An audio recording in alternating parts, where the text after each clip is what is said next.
دوسرا علم اس بات کا ہونا چاہیے، اسے معلوم ہونا چاہیے کہ اس وقت یہ جس وقت میں ہم موجود ہیں یہ وقت روزہ رکھنے کا ہے، ابھی افطار کرنے کا وقت نہیں ہوا ہے، یعنی وقت کے بارے میں اس کو علم ہونا چاہیے۔ اگر ان دونوں چیزوں میں سے کسی کا علم اس کے پاس نہیں ہے اور اس نے جہالت میں ان 5 کاموں کا ارتکاب کر دیا جن کا ذکر کیا گیا ہے تو اس کا روزہ نہیں ٹوٹے گا۔ مثال کے طور پر جیسے کسی انسان کو نہیں معلوم ہے کہ بیوی سے صحبت کرنے سے روزہ ٹوٹ جائے گا اور اس نے صحبت کر لیا، بعد میں کسی نے اس سے بتایا کہ جو ہے اس سے تمہارا روزہ ٹوٹ جائے گا، تو اس کا روزہ نہیں ٹوٹے گا کیونکہ اس کے پاس علم نہیں تھا اس کے حکم کا۔ وقس علی ذالک، جو دیگر امور ہیں ان کو بھی اسی پر قیاس کر لیجئے۔ اگر علم نہیں ہے کہ ان سے روزہ ٹوٹ جائے گا اور اس نے ان کا ارتکاب کر دیا تو اس کا روزہ نہیں ٹوٹے گا، اسے قضا نہیں کرنی ہوگی۔ اسی طرح سے اگر اسے وقت کا علم نہیں ہے، مثال کے طور پر اس نے سحری کا وقت ہوا لیکن اس کو علم نہیں ہو سکا، سحری کا وقت ختم ہوا لیکن اسے علم نہیں ہو سکا اور وہ مسلسل کھاتا پیتا رہا، تھوڑی دیر کے بعد اس کو پتا چلا کہ میں تو سحری کا وقت تجاوز کر کے میں کھاتا پیتا رہا، تو اس کا روزہ صحیح ہے، اس کا روزہ نہیں ٹوٹے گا۔ اس کی دلیل عدی بن حاتم رضی اللہ تعالی عنہ کا وہ مشہور واقعہ ہے کہ جب قرآن کریم کی آیت نازل ہوئی حتی یتبین لکم الخیط الابیض من الخیط الاسود من الفجر، اس کا معنی یہ ہے کہ جب فجر صادق طلوع ہو جائے تو کھانے پینے سے رک جاؤ۔ انہوں نے اس کا مطلب یہ سمجھا کہ ایک کالا دھاگا ہو ایک سفید دھاگا ہو، جب وہ کالا دھاگا سفید دھاگے سے واضح ہو جائے اور ان دونوں میں فرق کرنا ہمارے لیے ممکن ہو، اس وقت ہمیں کھانا پینا بند کرنا ہے۔ انہوں نے قرآن کا غلط مطلب سمجھا اس آیت کا اور وہ کھاتے پیتے رہے، وقت کے بارے میں انہیں علم نہیں ہوا۔ اللہ کے نبی صلی اللہ علیہ وسلم سے جب انہوں نے اس واقعے کا ذکر کیا تو اللہ کے نبی صلی اللہ علیہ وسلم نے ان کی اصلاح کی اور انہیں بتایا کہ اس سے مراد یہ نہیں بلکہ اس سے مراد یہ ہے کہ فجر صادق طلوع ہو جائے، اور اللہ کے نبی صلی اللہ علیہ وسلم نے ان کو یہ حکم نہیں دیا کہ آپ اپنے روزے کا قضا کرو کیونکہ انہیں وقت کا علم نہیں تھا۔ اسی طرح سے اگر کوئی انسان بدلی کی وجہ سے یا کسی اور وجہ سے یہ سمجھ بیٹھا کہ سورج غروب ہو چکا ہے اور اس نے روزہ افطار کر لیا، تھوڑی دیر کے بعد اس کو پتا چلا کہ نہیں ابھی تو سورج نکلا ہوا ہے، ابھی دن ہے، ابھی غروب نہیں ہوا ہے، تو وہ کیا کرے گا؟ اس کا روزہ نہیں ٹوٹے گا کیونکہ اسے وقت کا علم نہیں ہو سکا۔ اس کی دلیل بھی موجود ہے حدیث کے اندر۔ اسماء بنت ابی بکر رضی اللہ تعالی عنہا کی ایک روایت ہے کہ اللہ کے نبی صلی اللہ علیہ وسلم کے زمانے میں ایک ایسا واقعہ پیش آیا کہ آسمان پر بدلی تھی، لوگوں نے یہ سمجھا کہ سورج غروب ہو چکا ہے اور لوگوں نے افطار کر لیا، تھوڑی دیر کے بعد سورج نکل آیا،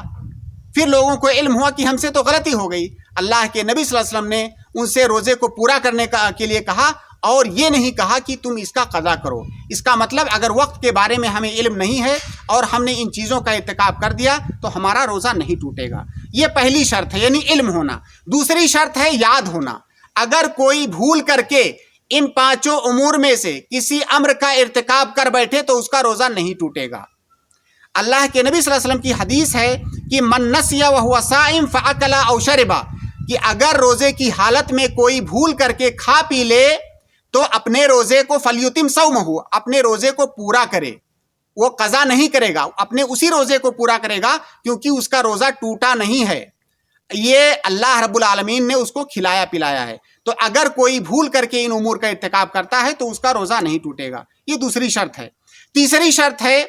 کہ وہ مکرہ نہ ہو، یعنی اس کو مجبور نہ کیا گیا ہو۔ اگر کوئی آدمی کسی روزے دار کو مجبور کرے کہ ان 5 امور میں سے کسی امر کا ارتکاب کرے، مجبوری کی حالت میں اس نے ان 5 امور میں سے کسی امر کا ارتکاب کیا تو اس کا روزہ نہیں ٹوٹے گا، کیونکہ ہماری شریعت کا معروف قاعدہ ہے جو اس حدیث کے اندر ہے۔ اللہ کے نبی صلی اللہ علیہ وسلم فرماتے ہیں کہ ان اللہ تجاوز عن امتی الخطأ والنسیان وما استکرہوا علیہ، اللہ رب العالمین نے میری امت کی غلطیوں کو اور ان کے بھول چوک کو معاف کیا ہے، اسی طرح سے اگر وہ مجبور کیے گئے کسی کام پر تو اس کو بھی اللہ رب العالمین نے معاف کیا،